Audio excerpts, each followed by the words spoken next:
At the 2013 Social Media Week currently going on in 10 cities worldwide, CNBC Africa's Tosin Olaseyinde in Lagos, Nigeria, spoke to Nkiru Asika. She's the CEO of Enterprise Creative, and started by asking her how social media has aided the development in Africa with the emergence of 51.6 million Facebook users in Africa, out of which Nigeria currently accounts for 10%. Take a look. Social media has clearly grown in Africa. For instance, there are 51 million Africans on social media, of which 5.1 million are from Nigeria. How has social media, in your view, aided the development of Africa? Well, it may be taking it too far to say it has aided the development of Africa, but I think social media is certainly driving conversations that will aid the development of Africa. I think the great thing about social media is because it's instant, because it gives people the ability to voice their opinion. And in Africa, that's something we've had an issue with. So social media has brought democratization in many ways, and it has allowed people to express themselves. And because it's mostly young people that are on social media, that's the other great thing, because I think certainly in Nigeria and in a lot of Africa, and I think it's the same in a lot of African countries, there's this, how would I put it, sort of small boy type thing. You know, a child is not supposed to speak where adults are present. You know, there's a little bit of repression of the opinion and the voice of the youth, just culturally. So I think social media has done a lot to change that. And now the youth are more involved in conversations about governance and politics and, you know, business and economy, etc. We see this day with the emergence of growing smartphone, and also an increase in internet penetration. Would you say that social media is an influencer? And what are the benefits of this? Definitely. I think especially for this youth demographic. First of all, at least in Nigeria, newspapers do not have very wide circulation. That is not so much because people don't want to read them. I think it's more because of the challenges in distribution.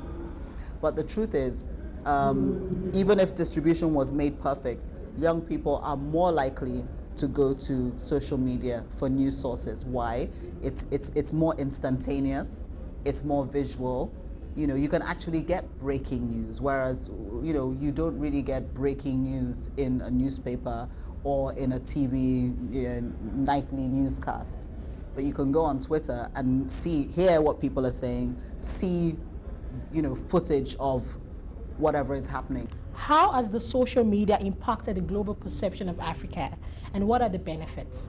Well, what social media has done is, you know, is bring us closer to the rest of the world. I mean, bring the whole world closer together.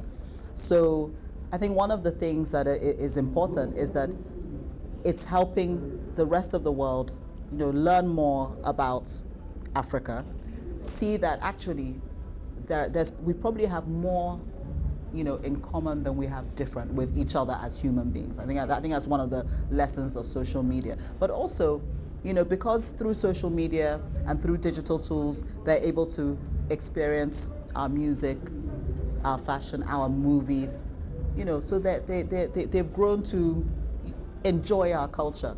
You know, they've grown to understand us more. So, and that has gone a long way, I think, in changing perceptions, yes. How can the government position itself to change the perception of Africa via social media? Well, the truth is, it's not so much the medium, because in the end, it's really the content that the government is putting out there. And I think so far as they are focusing less on trying to hit someone over the head with, oh, look at the great things we're doing, you know, sort of a propaganda type line, you know, people do not buy into government propaganda so easily, you know.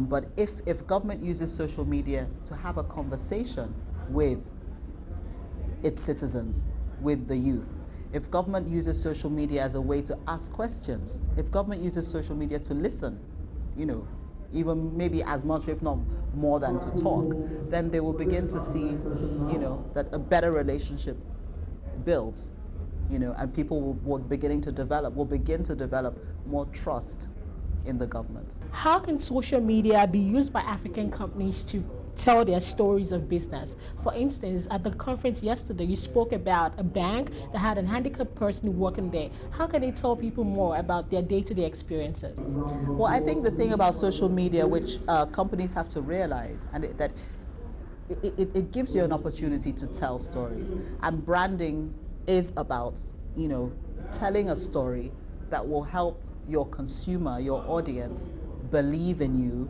buy into you, feel some kind of emotional pull to you, which they may not even be able to define. There may be a brand you like, you don't even know what it is about, why you prefer X type of, I don't know, drink to this. It could be wrapped up in some memory, but the truth is, it's all about stories. And if companies do not take advantage of the powerful tool that social media gives them to be able to, I keep saying converse, because that's really what it's supposed to be, a two-way thing. It's not about just putting information out there and hoping that somebody is listening and hoping that somebody cares.